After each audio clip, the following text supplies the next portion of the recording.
Bonjour, bonjour, bienvenue à la ferme, bienvenue sur Cocotte TV pour découvrir aujourd'hui le Zalman Z9 Plus, un des derniers boîtiers de Zalman.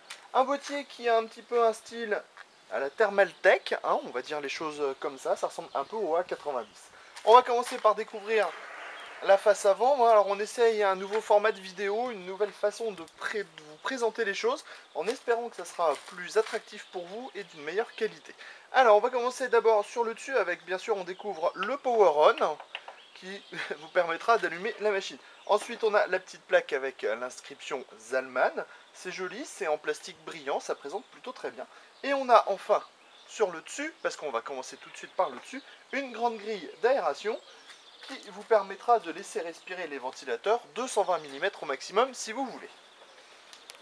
La face avant, elle, est composée d'une partie avec les différentes prises additionnelles. On a les diodes d'activité, ici HDD, ici le reset, deux ports USB 2.0, deux audios, deux ports USB 2.0 de nouveau, et enfin un système qui va permettre de faire varier la vitesse des ventilateurs. Niveau des baies, 5,25 pouces, un exemplaire, deux exemplaires, trois exemplaires, et un 3,5 ici.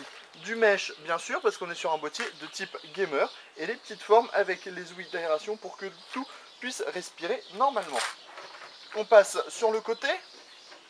Sur le côté, pas mal de choses à voir. Déjà, le look, ça reprend un petit peu celui de la façade, ce qui est plutôt agréable. On a ici une grande grille en métal mèche qui permettra aux cartes graphiques de s'alimenter en air frais, et de plus on trouve un ventilateur de 120 mm qui apportera encore un petit peu plus d'air frais. On a ici deux petites vitres, des vitres qui ont sûrement été faites avec les chutes, un petit peu comme chez Thermaltake. On passe maintenant à l'arrière du boîtier pour découvrir une architecture plutôt classique avec l'emplacement de la plaque IO-Shield de la carte mère, un ventilateur de 120 mm, deux passes cloisons, les 7 slots d'extension pour les cartes graphiques et les cartes filles, une grille d'aération et l'emplacement de l'alimentation dans le bas. On remarque qu'on a uniquement des vis à main pour pouvoir démonter les panneaux. On va terminer avec le dessous du châssis où on voit la grille à destination de l'alimentation qui n'est pas filtrée. Ici, un emplacement additionnel 120-140 mm filtré et des pieds en caoutchouc plutôt épais qui devraient lutter assez efficacement contre les vibrations. On va maintenant passer dans le boîtier pour pouvoir le découvrir plus en détail. Nous voilà maintenant à l'intérieur du Z9. La première chose qu'on remarque, c'est que le câble management est présent. Il y a de quoi passer les câbles, donc pour pouvoir faire un rangement propre. Et on a un large accès backplate CPU pour pouvoir démonter vos ventirades facilement. Ici, on remarque qu'on a un emplacement pour un ventilateur additionnel. Je demande encore à quoi ça pourrait servir, parce que c'est pas placé sous le CPU, mais pourquoi pas, on demande à voir, on verra s'il y a un intérêt certain ou non à faire, à utiliser cet emplacement.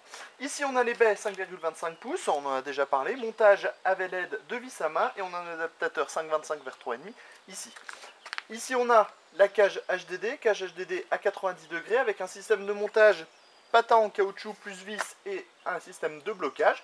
Ça a l'air plutôt efficace et intéressant, et on a 1, 2, 3, 4, 5 emplacements 3,5 pouces. Rien n'est dit par exemple pour la compatibilité des 2,5 pouces. On verra ça quand on poussera notre test un petit peu plus profondément, nous allons dire. Dans le bas, on trouve l'emplacement de l'alimentation avec les patins en caoutchouc pour poser l'alimentation, la grille et l'emplacement additionnel en 120-140 mm.